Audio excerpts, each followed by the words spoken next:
নমস্কার বন্ধুরা, আমি চন্দ্র মাটির বাগান ও নার্সারি ভ্রমণ চ্যানেলে আপনাদের স্বাগত। আজকে শীতকালের দুটো ফুল গাছ ডায়ান্থাস ও ক্যালেন্ডুলা এই দুটো লাগিয়ে আজকে আপনাদের দেখাবো কেমনভাবে আমরা লাগাই। প্রথমে আমি নার্সারি থেকে নিয়ে এসেছিলাম ছোটো গাছ, তারপরে এইরকম দুটো টবের মধ্যে ছোট্ট ছোট্ট যে ভাঁড় বা টবের মধ্যে আমি এই দুটো গাছকে রেখেছিলাম। দেখুন কত সুন্দর, বালির মধ্যে পুঁতে রেখেছিলাম, দেখুন কত সুন্দরভাবে শিকড়গুলি বেরিয়ে গেছে, শিকড়গুলি কত সুন্দর বেরিয়ে গেছে। এবার এই দুটি গাছকে আমরা বড় পটে রিপোর্ট করব। তো দেখুন বন্ধুরা,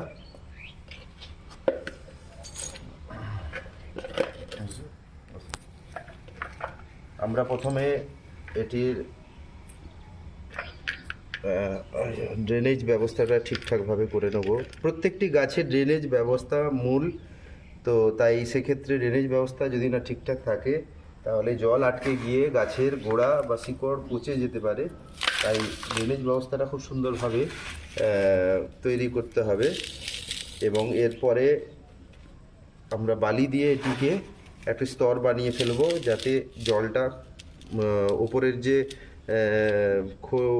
খোল বা সার যে থাকবে সেইগুলো যেন না বাইরে দিয়ে বেরিয়ে যায়। একটি ছাঁকনি টাইপের, এই বালিটি ছাঁকনি টাইপের কাজ করবে। তো ফ্রেশ জলটি ওই হোল দিয়ে বাইরে বেরিয়ে যাবে। এবং দেখুন আমরা কত সুন্দর করে একটি মাটি আমি আগে প্রথমেই তৈরি করে রেখেছিলাম, তো ঝুরঝুরে কত সুন্দর একটি মাটি।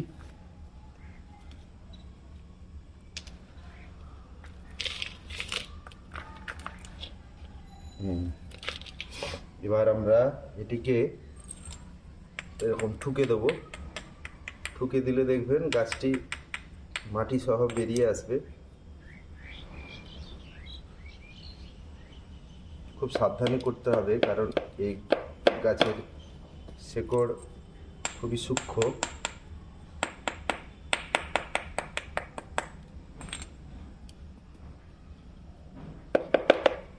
দেখুন বন্ধুরা, খুব সুন্দরভাবে বেরিয়ে এসছে।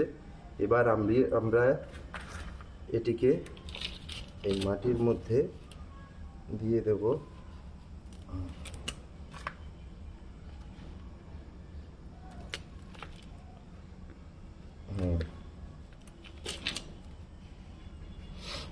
ডায়ান্থাস এই গাছটির ফুল খুবই সুন্দর দেখতে।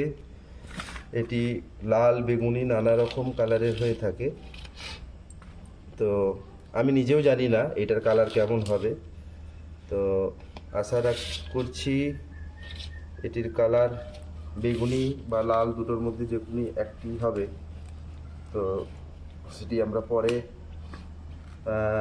7-8 দিন বা 10-15 দিন পরেই আমরা বুঝতে পারবো, যখন এটিতে ফুল চলে আসবে। প্রথমে আমি গাছটি বাঁচানোর চেষ্টা করব, তারপর আমি ফুলের কথা ভাববো।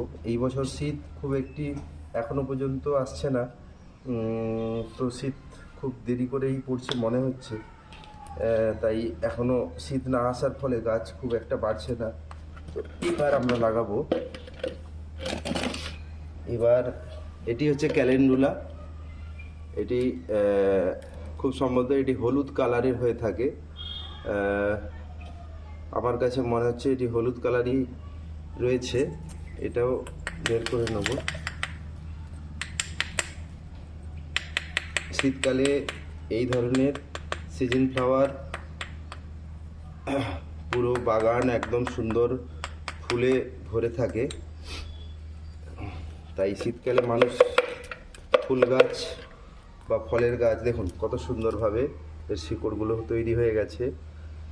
আমি এটি বালির মধ্যে রেখেছিলাম, একটি বালির মধ্যে বালিতে ভিজিয়ে সুন্দরভাবে একটি ছোট্ট মাটির খুঁড়িতে করে ভরে আমি রেখেছিলাম। দেখুন শিকড়গুলো কত সুন্দর হয়ে গেছে। এবার আমরা ড্রেনেজ ব্যবস্থাটাকে একটা সুন্দরভাবে করে নেব।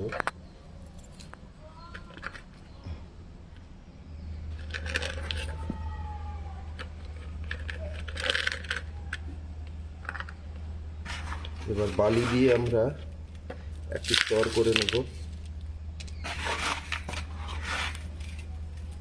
মোটা বালি, ঘর বাড়ি তৈরি করার যে মোটা বালি, সেই মোটা বালি এখানে দিতে হবে।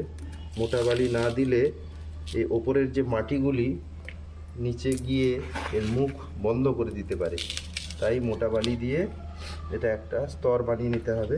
এরপর আমরা মাটি দিয়ে দেবো, মাটিটাকে চেপে চেপে দেব সুন্দরভাবে। দেখুন মাটিটা খুব সুন্দরভাবে চেপে চেপে দিতে হবে। এবার গাছটা অনুযায়ী আমাকে, এটাই আমার ফাইনাল টব। এই টবেই আমার পুরো সারা সিজন বা শীতকালটি পুরো কাটিয়ে ফেলবো এবং দেখা যাক কতদিন পর্যন্ত এই গাছ ফুল দিতে পারে এবং বাঁচাতে পারি। আমাদের টবের ওপরের কিছুটা অংশ ফাঁকা রাখতে হবে, যাতে আমরা জল এবং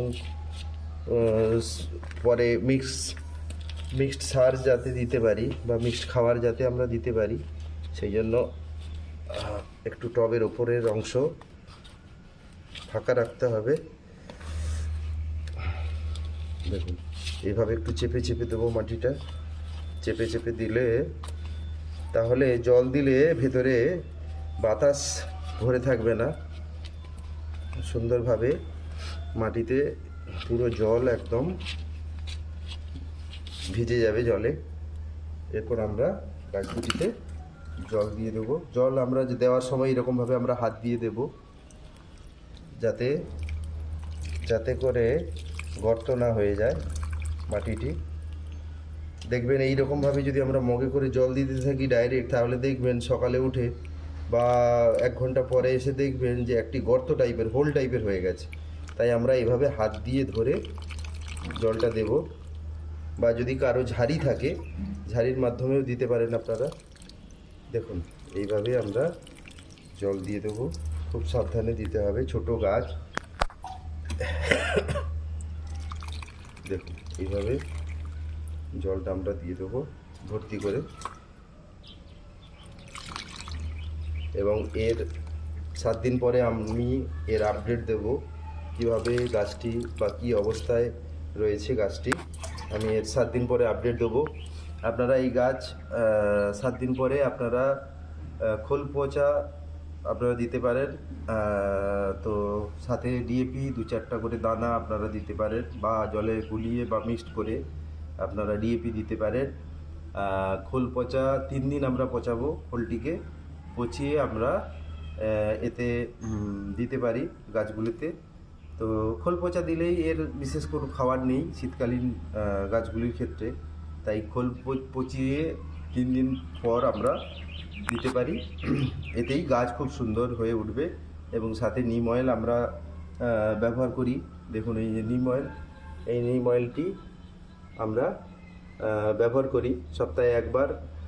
আমরা এই নিম অয়েল দিতে পারি। এই নিম অয়েলটি দিলে গাছের যে নানা রকম পোকা মাকড় এগুলি আর আসবে না। এবং সাথে আপনারা যদি কেউ কাকা ইউজ করেন, কাকাও দিতে পারেন। নানা রকম ভাবে রয়েছে এইগুলি, দোকানে গেলেই আপনারা বললেই পেয়ে যাবেন পোকামাকড়ের রোগ থেকে বা আক্রমণ থেকে কি কি দিলে ভালো হয়, সেটি আপনারা দোকানে গেলেই পেয়ে যাবেন। ঠিক আছে বন্ধু, আমরা ভিডিওটি এখানেই শেষ করছি। নমস্কার, আপনারা ভালো